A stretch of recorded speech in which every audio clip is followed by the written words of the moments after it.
There we go. So it comes with these little hand sanitizers and then, of course, the Polar Pals. So in order to enter to win this, let's do the same thing as last week.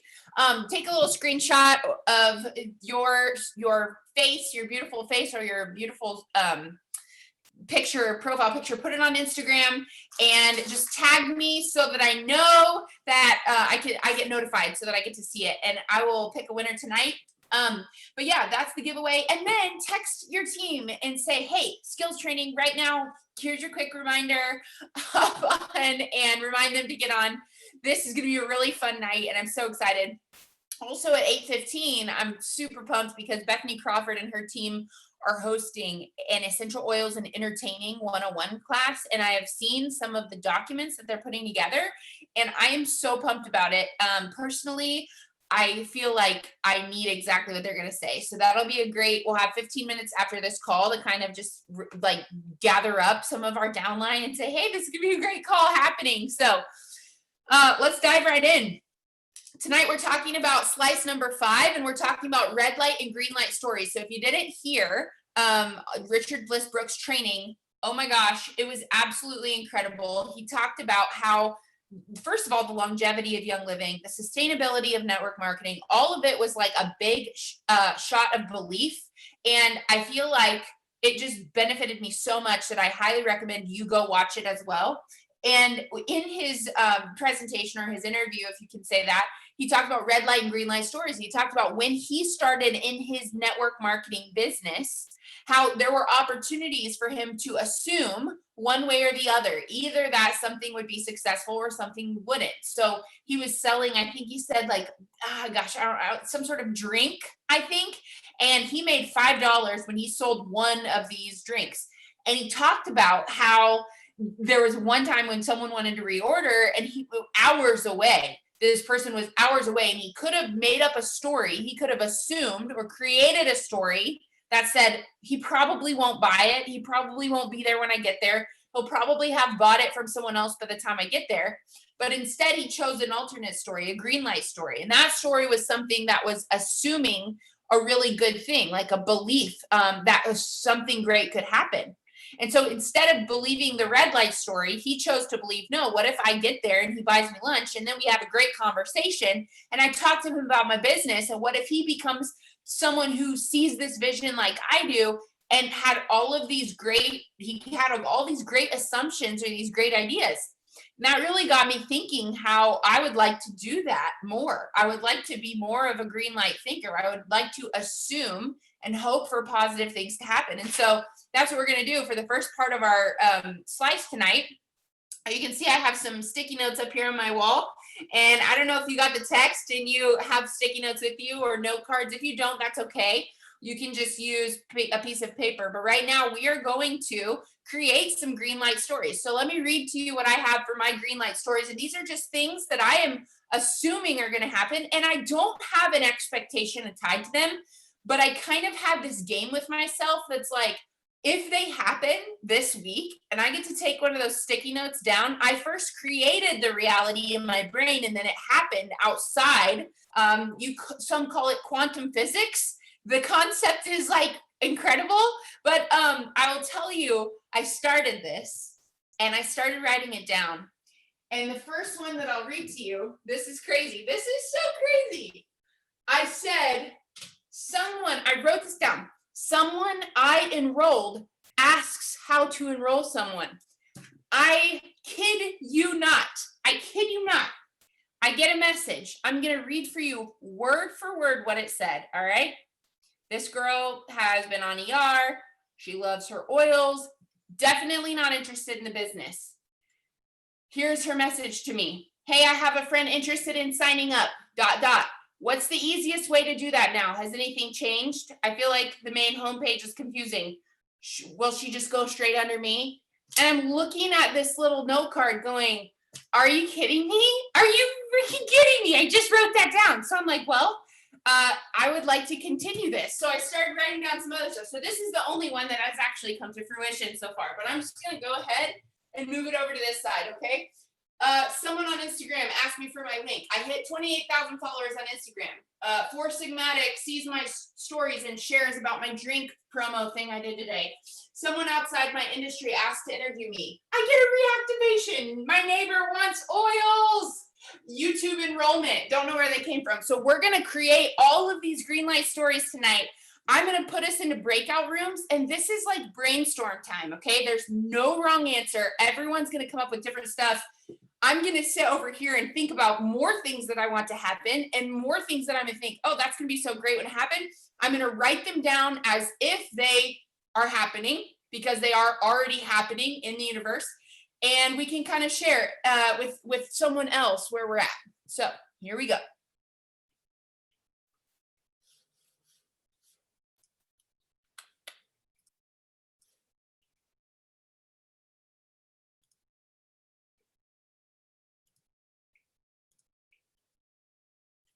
Here we go.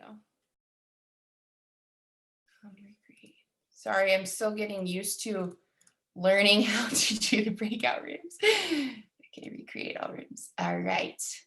Ooh, this is good. Okay.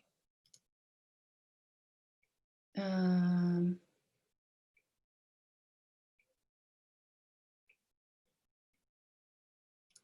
right, ready? Here we go.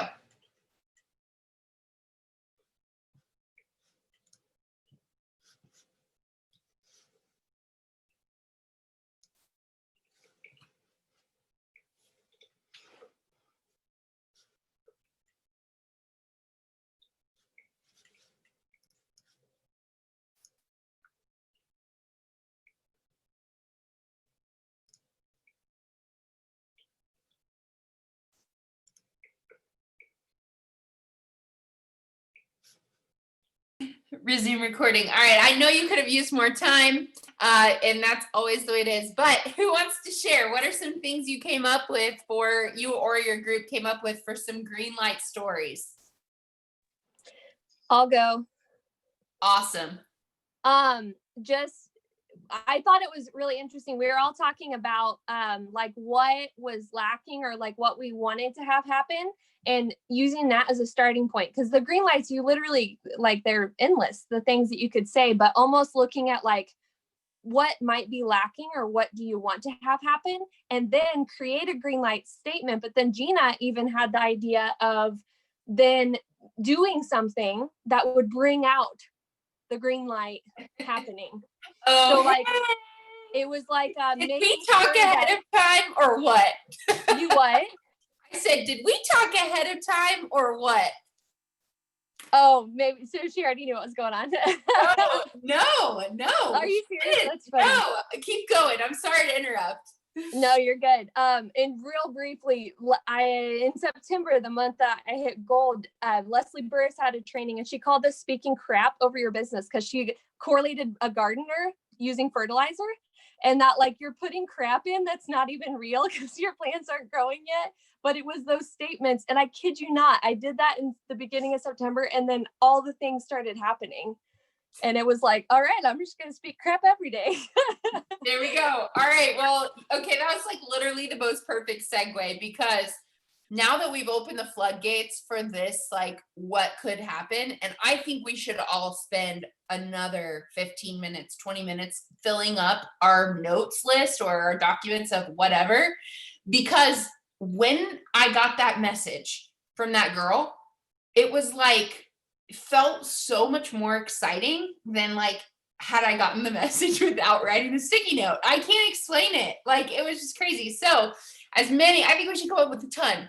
But for the next portion of our skills training, that's exactly what we're going to do. We're going to shift and go into, hey, what are some things that we could do this week? So for me, like I'm going to come up with little 5-minute action items for each sticky note. And these are things that when I get 5 minutes, when I get 10 minutes, I'm going to come in, pull one off and do it. So these are action items that maybe we could be inspired by our sticky notes that we have to come up with action items, or maybe these are just some things that you have on your to-do list. So let's go back into the rooms and share as they come up. This is brainstorm. There's no wrong answers.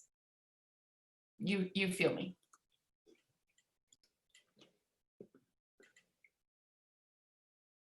All right, cool. I know that we could spend so much time doing that, but hopefully it was helpful. We're gonna go about 10 minutes over. I'm sorry, 5 minutes over on skills training, but I really want to share this, which has everything to do with what we're talking about. I found this TED talk today, and I was like all about it. So let's watch it together, and it has everything to do with how to achieve our goals if we don't focus on them, and instead focus on the actions that we're going to take, which are what we just did.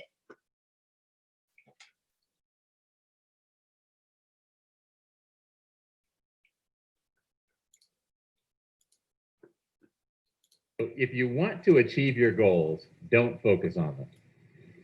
That goes against everything we've ever said about goals, right? Everything everyone ever talks about goals is you pick out what it is you want to do, you set your goals, you write them down, you stay focused on them, you check your list over and over again, you come back to it, and that's how you achieve your goals.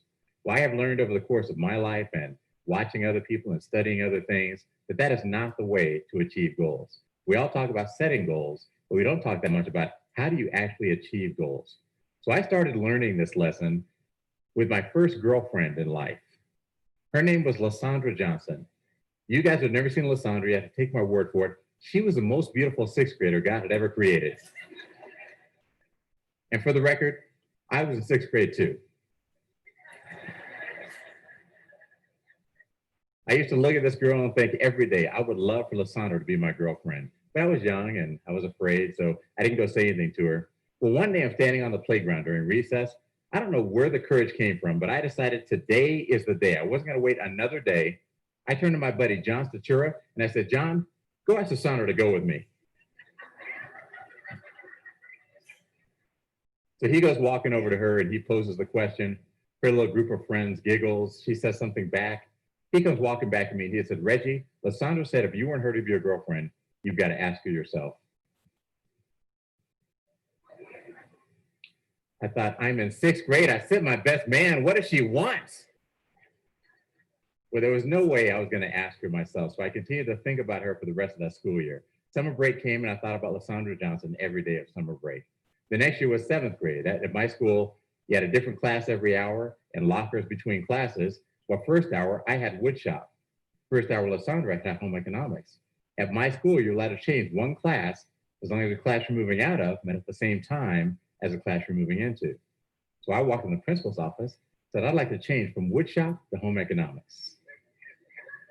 I walk in the home ec room. There are 22 or 23 girls in this classroom, one boy named Jurgen Kuhn, and now me. I asked a girl named Tara Vergamini to move over so I could sit next to Lysandra Johnson, and that day, I asked her to go with me, myself. Thank you. Thank you. She said no. That was my first lesson in the prerogative of women. There would be many more. But make a long story short, Lysandra did end up becoming my girlfriend for 2 weeks and 3 days later in that school year. But I tell that story because that's the first time in my life that I can say that I purposely focused on the part that was in my control and ignored the part that was outside of my control. That was the first time in my life that I purposely focused on my behaviors rather than my goal. We set goals for ourselves, but our goals are things that are outside of our control. Whatever it is you want to achieve in your life, if you're a student and you want to get an A in a class, that's outside of your control. You don't get to write A's on all of your papers. You have a teacher who's going to grade those papers. You have a teacher who's going to give you assignments. Somebody else is setting the curriculum. Somebody else is grading you. You don't control what your grade is. If you want to be the world's best salesman, you don't get to make all the sales yourself. You don't get to do both sides of the transaction. You got to recruit customers into your life. Goals require you to have the participation of other people. Therefore, they are outside of your control. So if you spend too much time focusing on your goals, you never achieve them. Behaviors, by contrast, are things that you alone can do. It doesn't take a parent, a teacher, a coach, a friend, a neighbor, a spouse, a child. It doesn't require anyone else. You alone can do behaviors. And behaviors are the things that you focus on in order to achieve your goals. You know, and look at the situation with Lysandra Johnson and I. When I was focused on my goal, which was to have this girl be my girlfriend, I couldn't speak to her if I was walking past her in the hallway. In my head, all the time was, Lysandra's cute. I want her to be my girlfriend. Lysandra's cute. I want her to be my girlfriend.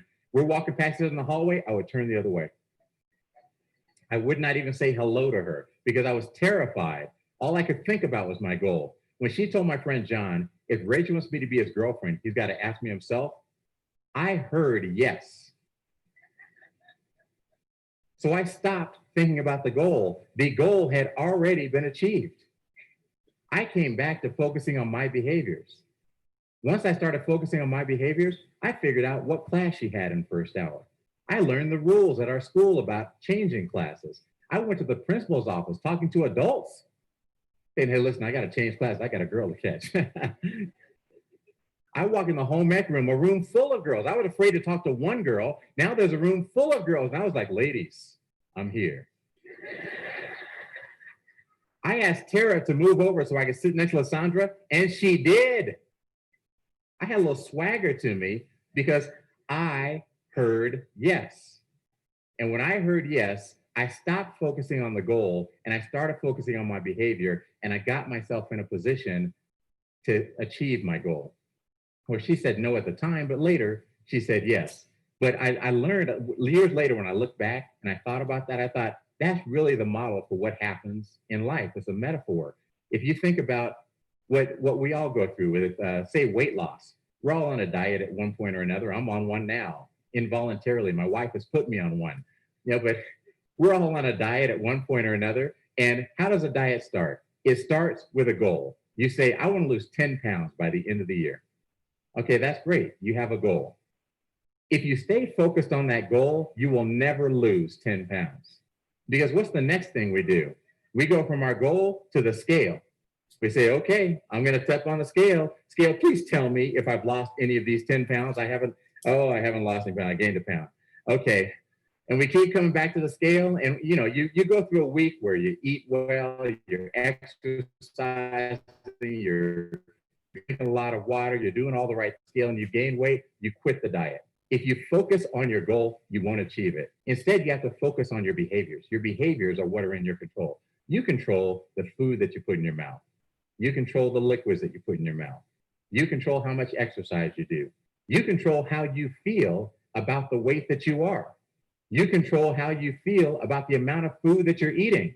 You could either be like, feel deprived and miserable. Oh my God, this is the worst thing in the world. I'm eating less than I used to eat and I'm starving all the time. I feel miserable. I can't believe I'm on this diet. It's awful.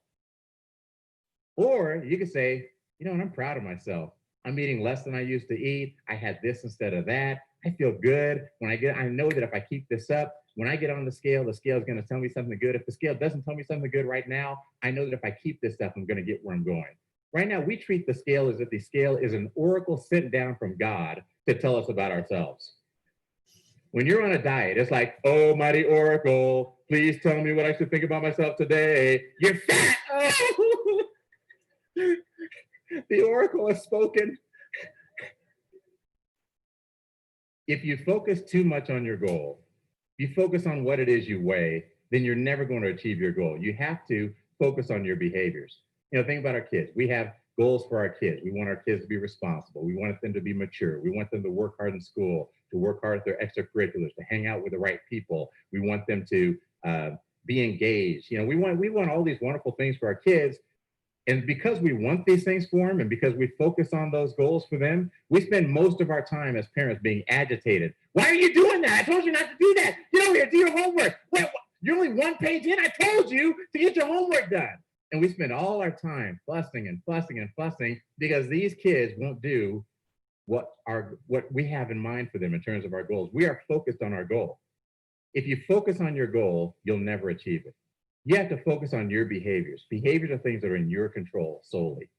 So you can't control what your kids do. You can control your reaction to your kids. You control rewards. You control consequences. You control your consistency. You control whether you deliver on the things that you say you're going to do. You control whether you respond to your kids at a level 10 or a level 3. You control what you control. And when you focus on the part that's in your control, which are your behaviors, you tend to achieve your goals. So how does this work? The way that I do it in my life, when I set a goal for myself, I make a goal and I'll say, whatever it is, I want to lose 10 pounds. So then I immediately look and I say, behaviors are very short term.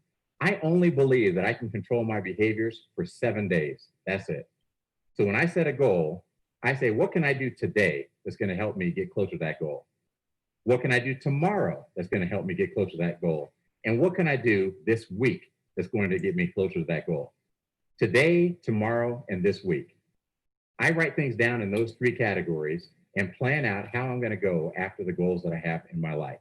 And that gets me focused on my behaviors. And I know that if I focus on my behaviors day after day, I keep myself motivated day after day. I feel good about what I've done because I say, I did this, I did that, I did that. I'm not worried about the goal. I'm not worried about how much I weigh. I'm not worried about how many sales I've made. I'm not worried about anything that's outside of my control. I'm focused 100% on the part that's in my control.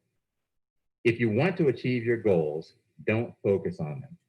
If you want to achieve your goals, you have to focus on the behaviors that are the building blocks that get you to your goals. Thank you very much.